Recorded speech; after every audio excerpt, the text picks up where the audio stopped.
हर खबर पर होगी आपकी पकड़। डाउनलोड कीजिए एबीपी लाइव ऐप।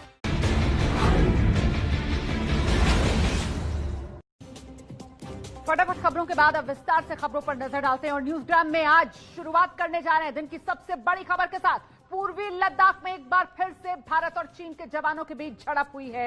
ये झड़प 29-30 अगस्त की रात को हुई है। पेंगोंग लेक के दक्षिणी किनारे के आसपास ये झड़प हुई है और इसकी जानकारी बाकायदा आधिकारिक बयान जारी करके भारतीय सेना की तरफ से दी गई है। फिलहाल एक रिपोर्ट आप देखिए, उसके बाद मेरे सहयोगी और रक्षा विशेषज्ञ, खास मेहमान, एक्सपर्ट्स हमारे साथ जुड़ेंगे। उन्हीं से करेंगे चर्चा। चीन खबरदार, भारत है तैयार।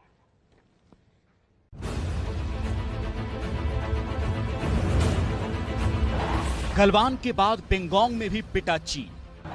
चीनी सेना को एक बार फिर मिला मुंहतोड़ जवाब।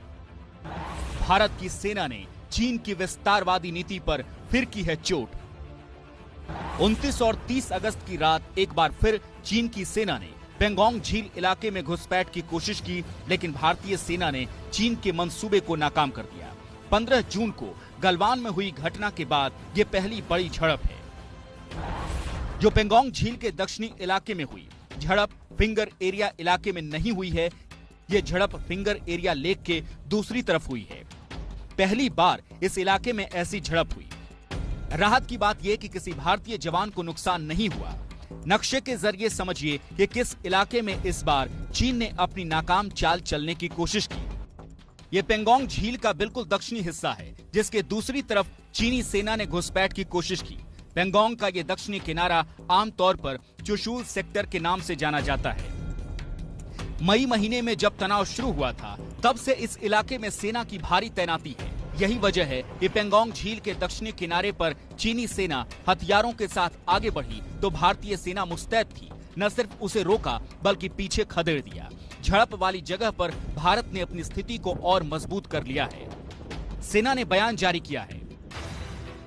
भारतीय जवानों ने पेंगोंग झील के दक्षिणी छोर पर चीनी सेना की कोशिशों को नाकाम किया। हमारी स्थिति को मजबूत करने के लिए हमने जरूरी एक्शन लिया और सीमा पर मौजूदा स्थिति को बदलने के लिए चीन की एक तरफा नीति को जवाब दिया।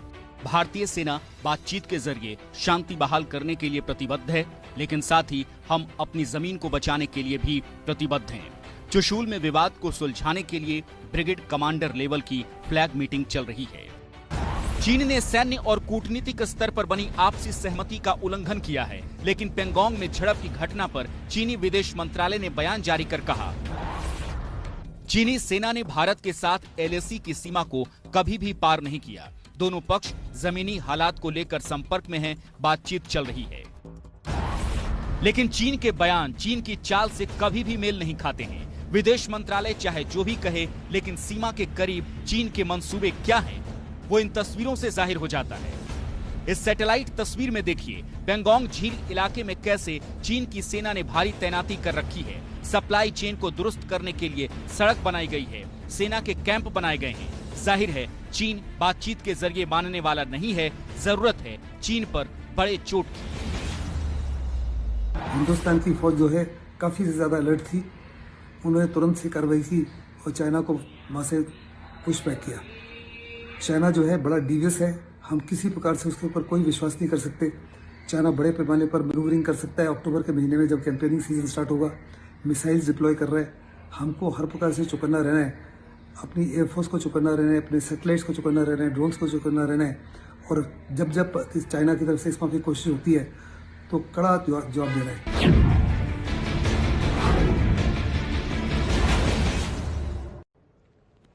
भारतीय सेना के दो रिटायर्ड अफसर, खास मेहमान, रक्षा विशेषज्ञ हमारे साथ इस चर्चा में शामिल हो रहे हैं। लेफ्टिनेंट जनरल गुरमीत सिंह साहब हमारे साथ मौजूद हैं, मेजर जनरल ए के सिवाच हमारे साथ मौजूद हैं और साथ ही मेरे दो सहयोगी प्रणय उपाध्याय, नीरज राजपूत पल पल का अपडेट देने के लिए हमारे साथ हैं।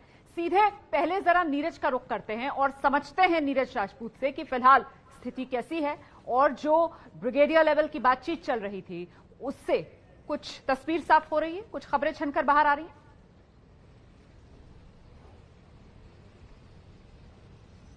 रोमाना, देखिए, जो स्थिति की बात करें तो पूरी तनावपूर्ण बनी हुई स्थिति बनी हुई है। दोनों देशों की हमें जानकारी है कि जो सेनाएं हैं बहुत आगे हैं, उनकी डिप्लॉयमेंट बहुत ज्यादा है। और जो बीती रात की जो घटना हुई है जिसमें भारतीय सेना ने जिस जगह पर जाकर जो जहां पर चीन कोशिश कर रहा था, वहां पर जहां पर अपने ट्रूप्स डिप्लॉयमेंट करने जा रहा था, वहां पर भारत ने पहले ही जाकर कर दिया ताकि चीनी सेना फिर से फिंगर एरिया की तरह इस इलाके को, जहां पर अभी है सदर्न एरिया यानी कि दक्षिण इलाके में पैंगोंग से लेके, वहां पर कोई कब्जा न कर ले। और भारतीय सेना ने वहां पर अपना अधिकार जमा लिया है। उसके बाद से जो ब्रिगेडियर लेवल की बातचीत चल रही है वो अभी भी चुशुल में चल रही है। और ये चुशुल के करीब ही का ही इलाका है, क्योंकि पैंगोंग सो लेक और चुशुल के बीच का एरिया है जहां पर यह बीती रात की घटना हुई थी। भारतीय सेना की तरफ से कहा गया है कि जैसे ही ब्रिगेडियर स्तर की बातचीत खत्म होगी उसके बारे में आधिकारिक तौर से हो सकता है जानकारी दी जाएगी। ठीक है, आप नजर बना रखिए, मैं आगे आपसे अपडेट लूंगी। अब मुझे लगता है लेफ्टिनेंट जनरल गुरमीत सिंह को आना चाहिए। सर, आपसे समझना चाहते हैं हम कि एक तरफ जो गलवान में धोखा दिया चाइना ने, उसके बाद जिस तरीके की बातचीत कूटनीतिक स्तर पर चीन के साथ चल रही थी, अब उस बातचीत के साथ साथ चीन की तरफ से एक बार फिर ये धोखा, जिसका मुंह तोड़ जवाब भारत ने चीन को दे दिया है। इसे किस तरीके से समझा जाए? चीन चाहता ही नहीं है कि भारत के साथ रिश्ते नॉर्मल हो, सुधरे। बिल्कुल ठीक कहा, ये धोखा है, कचरी है। और तब बातचीत हो रही है और बातचीत के अंदर में चाइना डिले करने की कोशिश कर रहा है। देखिए, 15 जून की रात के बाद में जो गलवान में हुआ, चाइना के ऊपर में बिल्कुल भी ट्रस्ट नहीं है। और हमने देखा था कि किस प्रकार चाइना और पीएलए ने जो एग्रीमेंट्स हैं, प्रोटोकॉल हैं, प्रैक्टिसेस हैं एलएसी के ऊपर में, उनका उल्लंघन किया था। लेकिन जो अब किया है उसने बहुत बड़ी गलती की है, क्योंकि अभी जो स्थिति है वो स्थिति है तनाव की, वो स्थिति है बातचीत की और तैयारी। और भारत की जो तैयारी है वो पूर्ण रूप से हम लोग बिल्कुल रेडी हैं। और ये सिर्फ मिलिट्री लेवल के ऊपर में नहीं, ये भारतीय सेना के हर एक अंग के ऊपर में, हमारी इकोनॉमी और डिसीजन, हमारे डिप्लोमेटिक डिसीजन, हर एक जगह। लेकिन एक बात बड़ी, चाइना की ये नापाक हरकत है, इसके अंदर जो अग्रेसिवनेस दिखाई दिया है, प्रोवोकेटिवनेस दिखाई दिया है, जो एग्रीमेंट के बरखिलाफ कदम है, ये चारों तरफ ऐसा ही है। चाहे वो साउथ चाइना सी का इलाका हो, ईस्ट चाइना सी का इलाका हो, जहां भारत और चीन के जो बॉर्डर एरियाज है वहां पर भी इसी प्रकार है। ठीक है सर, आप जो बात कह रहे हैं सर, मुझे लगता है मेजर जनरल ए.के. सिवाच को यहां पर आना चाहिए। तो सिवाच साहब, क्या माना जाए, अभी तक जो रणनीति थी भारत की चीन को काउंटर करने के लिए, चीन को सबक सिखाने के लिए, चीन को ये जताने के लिए कि ये जो आपकी एक्सपेंशनिज्म की नीति है भारत के खिलाफ तो कतई चलने नहीं वाली है, तो क्या वो सब बेअसर साबित हो रहा है? नहीं, देखो, मैं बिल्कुल नहीं इस बात पे मानता कि ये एक प्रकार से अनसक्सेसफुल हो रहा है। ये जो विस्तारवादी की जो इसकी गतिविधियां हैं चीन की, ये तो सबको पता लग गया है और भारत ने एक प्रकार से एक्सपोज कर दिया है। मगर ये विस्तारवादी की गतिविधियां ये भारत में ही नहीं, आप देखो ना, साउथ चाइना सी में भी किया, ईस्ट चाइना सी में भी किया, कहीं ना कहीं ये जापान के साथ भी किया, हेमकाकू आइलैंड में, और कहीं ना कहीं ये जो है अभी लद्दाख के अंदर भारत के साथ कर रहा है। मगर भारत की जो नीति है एक बहुत ही प्रोएक्टिव नीति है। भारत पूरी तरह तैयार है और भारत ये बात समझ गया है कि चीन पे भरोसा करना बहुत गलत होगा। और जब जो 15 जून की हरकत हुई है उसके बाद तो विश्वास बिल्कुल हट गया है। जो कार्रवाई चीन ने अभी की है, मैं वहां पर चीफ ऑफ स्टाफ था 2 साल लेह लद्दाख में 2011-12 में, तो ये इलाका साउथ ऑफ पेंगोंग है, जो फिंगर 8 का इलाका, फिंगर 4 से लेके 8 जहां पर चीन आ गया वो नॉर्थ था, तो ये साउथ का भी लेना चाहता है। तो ये दर्शाता है कि चीन पे भरोसा नहीं कर सकते। जब हम एक तरफ तो बातचीत चल रही है और दूसरी तरफ चीन अभी भी अपनी हरकतों से बाज नहीं आ रहा, नए इलाके को हड़पड़ाना चाहता है। भरोसा तो कर ही नहीं सकते सर, ये बात तो भारत अच्छी तरीके से समझ गया। इसी वजह से तो देखिए ना आप, कितनी सतर्क थी हमारी भारतीय सेना कि चीन ने कोशिश तो की हिमाकत करने की, लेकिन भारतीय सेना ने उसको जबरदस्त तरीके से सबक वहीं पर सिखा दिया, वक्त पर ही जोरदार चोट जो चीन को भारत ने पहुंचा दी है। लेकिन जो महत्वपूर्ण बात यहां पर सिवात साहब कह रहे हैं, मुझे लगता है प्रणय उपाध्याय को आना चाहिए और बताना चाहिए, प्रणय ये एक नया मोर्चा है जो चीन भारत के साथ खोलना चाहता है। पेंगोंग त्सो लेक उसका दक्षिणी किनारा, यहां पर तो पहले झड़प या विवाद हुआ नहीं, तो फिर इसकी स्ट्रेटेजिक इंपॉर्टेंस क्या है प्रणय, जरा ये भी बताइए दर्शकों को। देखिए, अगर आप देखें रोमाना, पिछले 3 महीनों के दौरान जिन जिन जगहों के ऊपर चीन ने ईस्टर्न लद्दाख के डिफरेंट सेक्टर्स के ऊपर अपना एग्रेसिव पोस्चर दिखाया है, वो मल्टीपल जगह पे पॉइंट्स ऑफ कन्फ्रंटेशन बनाना चाहता है। चाहे गलवान घाटी हो, इससे पहले गलवान घाटी में कहीं नजर नहीं आया था, लेकिन उस तनाव का नतीजा जो है वो 15 तारीख की घटना के रूप में नजर आया। इसके अलावा देप्सांग में पहले विवाद हुआ था, लेकिन बहुत समय तक देप्सांग के अंदर कुछ नहीं हुआ। फिर देप्सांग का मोर्चा उन्होंने खोला, गलवान घाटी की घटना के बाद खोला। पेंगोंग के इलाके में अगर आप देखें कि पेंगोंग जो है 2/3 पेंगोंग का हिस्सा चीन की तरफ है, 1/3 भारत की तरफ है, और वो नॉर्दर्न बैंक जो है जहां पर फिंगर एरियाज हैं वहां पर ऑलरेडी पॉइंट ऑफ कन्फ्रंटेशन है। वो सदर्न एरिया में भी एक अपनी पोजीशन बनाना चाहते थे, जिस कारण से ही ये सारा मामला सामने आया है। वो एक पोजीशन ऑक्यूपाई करना चाहते थे। दरअसल बार बार भारत की तरफ से चीन को मुंह तोड़ जवाब दिया जा रहा है, बावजूद इसके चीन बाज नहीं आ रहा है। आखिरकार ऐसे में चीन का मुकम्मल इलाज हिंदुस्तान कैसे कर सकता है, इसी पर आगे चर्चा करेंगे। रहिए हमारे साथ, फौरन लौट रहे हैं, एबीपी न्यूज आपको रखे आगे। तो चीन खबरदार, भारत है तैयार। देखिए बार बार चीन की तरफ से हिमाकत की जा रही है, हालांकि भारत मुंह तोड़ जवाब दे रहा है।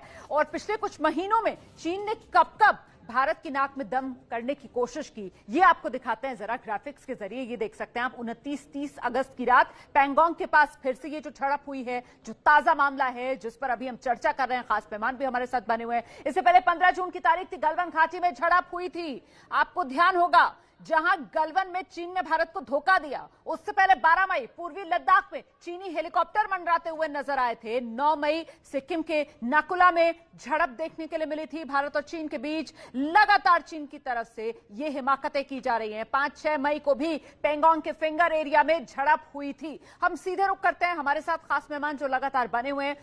मुझे लगता है मेरे दोनों एक्सपर्ट्स जो हैं, लेफ्टिनेंट जनरल गुरमीत सिंह साहब, मेजर जनरल AK सिवात साहब, आप दोनों का नजरिया क्या कहता है, चीन का परमानेंट इलाज कैसे हो? लेफ्टिनेंट जनरल गुरमीत सिंह, पहले आप सर। देखिए, आपने बहुत बड़ा सवाल किया है, परमानेंट इलाज क्या हो, ये बहुत बड़ा सवाल है। परमानेंट इलाज तो यही है कि जो चाइना ईस्ट लद्दाख के अंदर में हमारा एडवर्स पोजीशन 38,000 स्क्वायर किलोमीटर का है, जिसमें एक्सटेंशन आता है, उसको वापस लेना चाहिए। ये परमानेंट इलाज है। ये जो LAC वाला है, जहां पर आपने बात की तो लेक की, नॉर्थ बैंक, साउथ बैंक की, ये टेम्पररी वाला है, ये सिर्फ LAC के लिए है। लेकिन जो परमानेंट बात है वो सिर्फ बॉर्डर इशू के ऊपर में ही है। और आपने देखा होगा कि नवंबर 2019 के अंदर पे जो सर्वे ऑफ इंडिया ने मैप इशू किया था, उसमें बहुत स्पष्ट रूप से कहा गया है कि ये पूरा का पूरा इलाका हो रहा है। भारत की पार्लियामेंट के अंदर में भी 6 अगस्त 2019 को भारत के गृह मंत्री ने बिल्कुल बेटुक स्पष्ट तरीके से कहा था कि ये इलाका वापस लिया जाएगा, वो है पूर्ण रूप से। लेकिन जो अभी मौजूदा हालत है, जो ईस्ट लद्दाख में LAC में है, इसमें सबसे बड़ी बात यह है कि जो एग्रीमेंट पहले चाइना के साथ में हुए हैं, उसमें कोई भी साइड उसका स्टेटस को चेंज करने की कोशिश नहीं करनी चाहिए। और ये जो नापाक हरकत चाइना कर रहा है, ये एकदम बंद होना चाहिए। ये इमीडिएट रिक्वायरमेंट है। और हमको हरेक point taken lieutenant general Gurmeet Singh, point taken sir. Major general AK Siwat साहब, गुरमीत सर ने साफ बता दिया है कि परमानेंट इलाज क्या हो, कैसे हो। सवाल ये कि फिर हम कर क्यों नहीं पा रहे हैं सर, अड़चन कहाँ है? देखो बात बिल्कुल ठीक है। देखो 2 लेवल पे ये परमानेंट सोल्यूशन है, एक तो शॉर्ट टर्म में, एक लॉन्ग टर्म में। एक शॉर्ट टर्म में जो अभी बातचीत है, हमारा परमानेंट सोल्यूशन हम बात कर रहे हैं चीन को कि जो यथास्थिति अप्रैल 2020 की थी, आप वहां पर जाएं, तो वो तो है एक टेम्परेरी सोल्यूशन जो इस प्रॉब्लम का, पर ये एक सोल्यूशन नहीं है। सोल्यूशन अगर निकालना है तो आपको 2-3 चीजें करनी पड़ेंगी। एक तो जो अक्साई चीन का इलाका चीन ने हड़पा हुआ है भारत से, वो उसको वापस देना पड़ेगा। दूसरा जो लाइन ऑफ एक्चुअल कंट्रोल है वो ग्राउंड पे डिमार्केट नहीं है और मैप भी एक्सचेंज नहीं किए हैं, स्पेशली आपके वेस्टर्न सेक्टर और ईस्टर्न सेक्टर के। तो लड़ाई मतलब सीधी आर पार की नौबत पड़ेगी ना। बिल्कुल, और एकदम ऐसे मैं ये करने की कोशिश कर रहा हूं, हमें इसके ऊपर प्रेशर डाल के चीन पे लाइन ऑफ एक्चुअल कंट्रोल को डीमार्केट करके one for all sort out करना पड़ेगा। चीन नहीं चाहता इसको करे, क्योंकि चीन अगर कर देगा तो फिर ये हिकामत कैसे करेगा। तो इसलिए चीन के ऊपर प्रेशर डाल के अगर आज की तारीख में हम नहीं कर पाए तो हम कभी नहीं कर पाएंगे, क्योंकि आज भारत एक बहुत पावरफुल है और ये भारत बड़ी बात जो कह रहे हैं सहवाग साहब कि अभी नहीं तो कभी नहीं, यही माकूल मौका है चीन के साथ जितने विवाद रहे हैं उन सबको हल कर लेने का। 30 घंटे, कितना सच कितना झूठ। दरअसल सुशांत का सच जानने के लिए सीबीआई लगातार चौथे दिन आज रिया चक्रवर्ती से पूछताछ कर रही है। मुंबई में डीआरडीओ गेस्ट हाउस, जहां सीबीआई की पूछताछ चल रही है। रिया से ड्रग्स कनेक्शन, सुशांत से झगड़े, पैसों की हेराफेरी को लेकर कई सवाल जो सीबीआई अफसर पूछ रहे हैं। रिया चक्रवर्ती के साथ साथ सीबीआई की टीम उनके भाई शोविक चक्रवर्ती, रजत मेवाती, सुशांत के कुक नीरज सिंह, केशव, सिद्धार्थ पिठानी और सुशांत की मैनेजर श्रुति मोदी से भी पूछताछ कर रही है। एक तरफ रिया और सुशांत के दूसरे राजदारों से पूछताछ हो रही है और दूसरी तरफ ड्रग्स कनेक्शन में गौरव आर्या से ईडी पूछताछ कर रहा है। गौरव आर्या वही आदमी है जिसकी रिया से व्हाट्सएप चैट वायरल हुई थी। चैट पे ड्रग्स को लेकर दोनों के बीच बातचीत हुई थी और नई जानकारी है कि रिया के शवगृह जाने को लेकर खुलासा। कूपर अस्पताल के डीन को इस मामले में जब पूछताछ के लिए बुलाया गया तो उनकी तरफ से कहा गया रिया नहीं गई थी शवगृह। ये बड़ी जानकारी जो सामने आ रही है। कूपर अस्पताल में जो डीन है उनकी तरफ से कहा गया है कि रिया शवगृह नहीं गई थी। हम सीधे रुख करते हैं, हमारे साथ हमारे सहयोगी जितेंद्र दीक्षित इस समय मौजूद हैं। जितेंद्र, ये जो बड़ा बयान कूपर अस्पताल के डीन की तरफ से आया है कि रिया शवगृह नहीं गई थी, क्या समझा जाए इससे? हमको ध्यान आ रहा है यहाँ पर कि रिया चक्रवर्ती ने जो इंटरव्यू दिया था उसमें भी रिया का ये कहना था कि जब बॉडी शवगृह से बाहर एम्बुलेंस में लेकर जाई जा रही थी उस दौरान चंद सेकंड के लिए उन्होंने पार्थिव शरीर के दर्शन किए थे। तो टेक्निकली तो यहाँ पर कूपर अस्पताल की तरफ से एक तरीके से जो जानकारी दी जा रही है, क्या उस पर सवाल उठता है? जी हाँ, ये बात सही है। अस्पताल की तरफ से जो बात कही गई है उसको कॉन्ट्रडिक्ट करने के लिए ऐसे कोई सबूत जो है अभी तक महाराष्ट्र के मानवाधिकार आयोग के सामने नहीं आए हैं जिससे कि ये साबित किया जा सके कि कूपर अस्पताल की इसमें गलती रही है या कूपर अस्पताल ने किसी तरह का फेवरेटिज्म इस मामले में किया है। आज की तारीख पड़ी थी जबकि कूपर के डीन को जो है अपनी सफाई देनी थी, जो आरोप लगे थे, जो शिकायत दर्ज कराई गई थी महाराष्ट्र मानवाधिकार आयोग के पास में, और उन्होंने सीधे सीधे कहा है कि इसमें हमारी कोई गलती नहीं है और ऐसी कोई घटना हुई ही नहीं थी। ठीक है, अब आप डीआरडीओ गेस्ट हाउस के बाहर हैं, भीतर रिया चक्रवर्ती से पूछताछ चल रही है, अपडेट। जी हाँ, देखिए आज करीब 11 बजे के आसपास रिया और शौविक आए। उनके अलावा और भी कई लोग यहाँ पर पहुंचे हैं, जैसे श्रुति मोदी यहाँ पर पहुंची, जया साहा यहाँ पर पहुंचे, रजत मेवाती जो कि अकाउंटेंट हैं वो यहाँ पर पहुंचे, और नीरज और दीपेश ये जो नौकर हैं ये भी यहाँ पर पहुंचे। और इन तमाम लोगों से सीबीआई पूछताछ कर रही है, सीबीआई के अधिकारी यहाँ पर पूछताछ कर रहे हैं। लेकिन आज के दिन की सबसे अहम खबर ये है कि मीतू सिंह जो कि सुशांत सिंह की बहन है, उनके साथ में सीबीआई के अधिकारी पूछताछ कर रहे हैं, उनका बयान दर्ज कर रहे हैं। और ये काम यहाँ नहीं हो रहा है, डीआरडीओ के दफ्तर में नहीं हो रहा है, ये किसी अन्य ठिकाने पर हो रहा है। उनके वकील ने हमारे संवाददाता पीछे कुछ हलचल हुई है जितेंद्र दीक्षित, गाड़ी में कोई निकला है, मुझे लगता है कि पता करना चाहिए आपको कौन निकल रहा है उस गाड़ी से। जी हाँ, मैं कोशिश कर रहा हूँ पता करने की कि कौन है इस गाड़ी में। जी, ये तस्वीरें बहुत अहम है। डीआरडीओ को गेस्ट हाउस, यहीं पर अंदर रिया चक्रवर्ती मौजूद, वो तमाम लोग मौजूद जिनसे सीबीआई लगातार पूछताछ कर रही है। और अभी हमारे साथ हमारे सहयोगी दीपेश हैं जो यहाँ पर मौजूद है। दीपेश, कौन निकला इस गाड़ी से? सर, अभी कुछ ही देर पहले सुवेद लोहिया थे जिनसे आज पहली बार सीबीआई ने पूछताछ की, वो निकले हैं। और अभी जो सुशांत के नौकर थे केशव, वो अभी कुछ ही देर पहले निकले हैं। मतलब निकलने का सिलसिला जो है वो शुरू हो गया है। सुवेद लोहिया से आज पहली बार जो है सीबीआई ने पूछताछ की थी। जी, सुवेद लोहिया ये वो शख्स हैं जो इनके बारे में बताया जाता है कि ये रिया के एक्वेंटेंस हैं, और ये भी आज दोपहर को यहाँ पहुंचे थे पूछताछ के लिए। इनसे पूछताछ हुई। केशव जो नौकर है सुशांत का, उससे पूछताछ हुई और अब जैसे ये लोग एक एक करके निकल रहे हैं तो उससे ये पता चल रहा है कि इन लोगों से पूछताछ खत्म हो चुकी है। लेकिन रिया चक्रवर्ती अभी भी भीतर है और आज के दिन की सबसे बड़ी खबर जिस तरीके से जितेंद्र दीक्षित बता रहे थे, वो मीतू सुशांत सिंह राजपूत की बहन जिनसे सीबीआई पूछताछ कर रही है, लेकिन यहाँ डीआरडीओ के गेस्ट हाउस में वो पूछताछ नहीं हो रही है, वो पूछताछ किसी और जगह हो रही है और इंतजार इस बात का कि क्या सीबीआई आज ही सुशांत सिंह राजपूत, मीतू और रिया चक्रवर्ती को आमने सामने बिठाकर पूछताछ कर सकती है। फिलहाल अब तक रिया चक्रवर्ती से जो सवाल सीबीआई की तरफ से पूछे गए हैं, जो जवाब रिया चक्रवर्ती दे रही हैं, रिपोर्ट देखिए। पहला दिन 10 घंटे उनकी रिलेशन अच्छे थे, उनके पिताजी के साथ सुशांत की ज्यादा बात नहीं होती, आती जाती रहती। दूसरा दिन 7 घंटे आप अक्सर सुशांत के क्रेडिट कार्ड से महंगी महंगी शॉपिंग किया करती थी। जी, सुशांत मुझे खुद ही शॉपिंग कराया करते थे। तीसरा दिन 8 घंटे मिस कर रही थी या फिर उनके परिवार से उनको दूर कर रही थी? नहीं मैम, ऐसा नहीं है। सुशांत केस की मुख्य आरोपी गर्लफ्रेंड रिया चक्रवर्ती लगातार सीबीआई के सवालों का सामना कर रही है, लेकिन सीबीआई उनके जवाब से संतुष्ट नजर नहीं आ रही, क्योंकि उनके ही खास रहे सुशांत के स्टाफ से उनके बयान मेल नहीं खा रहे। कल रविवार को तो रिया सीबीआई अधिकारियों के सामने चिढ़ गई। सीबीआई ऑफिसर नूपुर प्रसाद के सवालों से भड़की रिया चक्रवर्ती ने उनके साथ बदसलूकी की, जिसके बाद मुंबई पुलिस के 4 महिला कांस्टेबल को बुलाना पड़ा। रिया के भड़कने की वजह थी उनके और सैमुअल मिरांडा को आमने सामने बिठाकर की जा रही पूछताछ। रिया से सवाल पूछे गए। रिया चक्रवर्ती शॉपिंग किसके पैसों से करती थी? इस पर रिया चक्रवर्ती ने जवाब दिया, शॉपिंग सुशांत कराता था।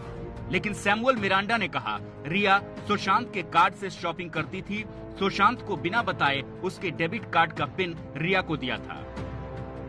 सैमुअल के इतना कहते ही रिया चिढ़ गई, क्योंकि उनका बयान सैमुअल से अलग हो गया। इसके बाद भी कई सवालों के जवाब सैमुअल के जवाब से मेल नहीं खा रहे थे। जैसे सीबीआई ने पूछा, सुशांत के फ्लैट का सामान क्यों बेचा जा रहा था? सैमुअल मिरांडा ने कहा, रिया और श्रुति सुशांत के फ्लैट का सामान बेच रहे थे। लेकिन रिया चक्रवर्ती ने कहा, गैर जरूरी सामान थे इसलिए घर से हटाया था। इसके बाद रिया से सुशांत के बांद्रा कार्टर रोड वाले घर के बारे में सवाल किया गया। पूछा गया, सुशांत को बांद्रा कार्टर रोड वाले घर में डर क्यों लगता था? रिया ने कहा, सुशांत को घर में भूत प्रेत का साया दिखता था और वो सो नहीं पाता था। लेकिन सैमुअल मिरांडा ने कहा, फ्लैट 15वीं मंजिल पर था, लेट नाइट पार्टीज पर सोसाइटी आपत्ति जताती थी, इसलिए वहां से घर बदलना पड़ा। यानी इस सवाल पर भी रिया और सैमुअल के बयानों में कोई मेल नहीं दिखा। इसके बाद सीबीआई की तरफ से ड्रग्स से जुड़े सवाल पूछे गए। इस पर सैमुअल ने जवाब नहीं दिया, जबकि रिया ने गोल मटोल जवाब दिया। इसके अलावा और भी कई सवाल सीबीआई ने पूछे, जैसे जनवरी 2020 में क्या हुआ था, क्यों उन्होंने सुशांत को छोड़ दिया, क्या उनके और सुशांत के बीच 8 जून को लड़ाई हुई थी, सुशांत का फोन नंबर उन्होंने ब्लॉक क्यों कर दिया, महेश भट्ट को ये मैसेज क्यों किया कि वो अब वहां से जा रही हैं। पूछताछ के दूसरे दिन यानी 29 तारीख को भी रिया से कई तीखे सवाल किए गए, जिसमें ज्यादातर सवाल सुशांत केस में ड्रग्स एंगल से जुड़े थे। सीबीआई ने रिया चक्रवर्ती से पूछा था, क्या आपने ड्रग्स लिया है?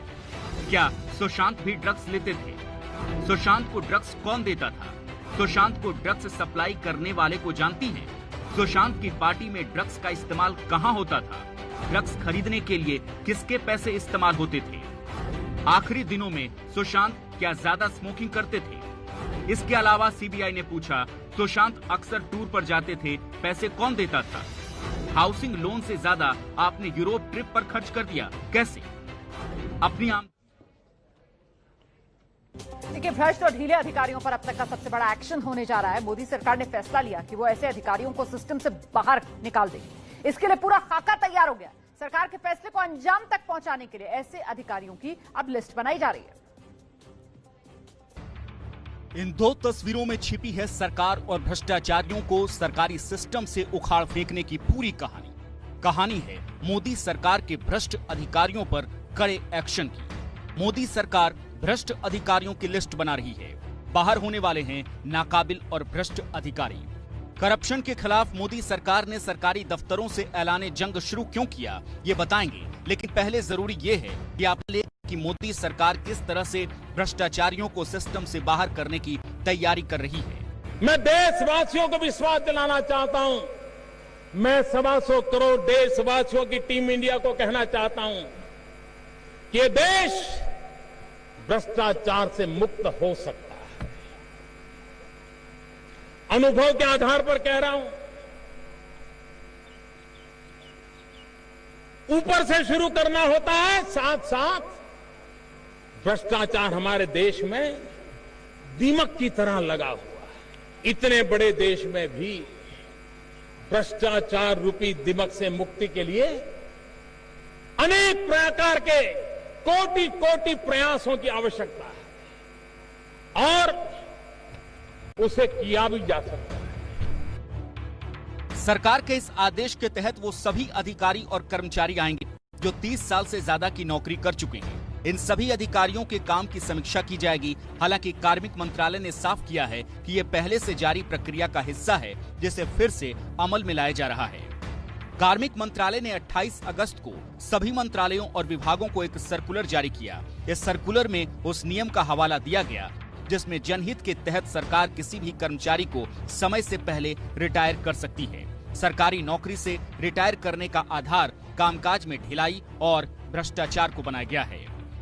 सर्कुलर में ऐसे सभी कर्मचारियों के काम की समीक्षा करने का निर्देश दिया गया है जो सरकारी नौकरी में 30 साल पूरे कर चुके हैं। इसके अलावा उन सभी कर्मचारियों के सेवा रिकॉर्ड की भी समीक्षा करने का निर्देश दिया गया है जिनकी उम्र 55 साल या उससे ज्यादा हो चुकी है।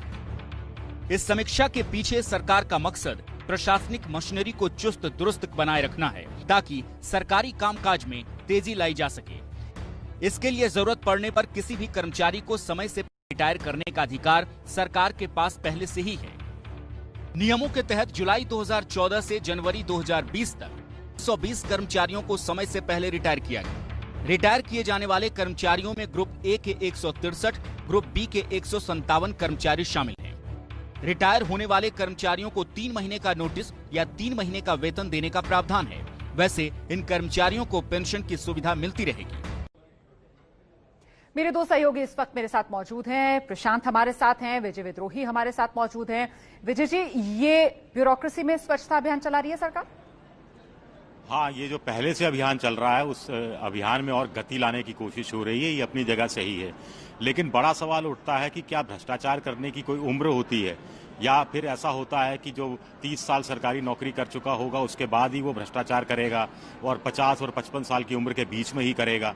तो ऐसे अधिकारियों के खिलाफ आप कार्रवाई करेंगे, उनको जबरन रिटायर भी करेंगे, लेकिन जिनकी सरकारी सेवा में उम्र 5 या 10 साल हुई है या 50 साल से नीचे की उम्र के हैं, वो अगर भ्रष्टाचार करते हैं तो वो दूसरे नियमों के तहत निलंबन और फिर बाकी चीजें होंगी। तो एक ही सरकारी सेवा में 2 तरह के नियम कैसे हो सकते हैं, ये मुझे लगता है कि सरकार को अपनी तरफ से स्पष्ट करने की कोशिश करनी चाहिए। एक चुनौती आ सकती है सरकार को ये फैसला लागू करने में भी। आपने बड़ा अच्छा पॉइंट यहाँ पर रखा है। मुझे लगता है प्रशांत के पास चलते हैं और जरा समझते हैं। प्रशांत, ये जो बात विजय जी कह रहे हैं, इसको देखते हुए फिर सरकार की सोच को किस तरीके से समझा जाए?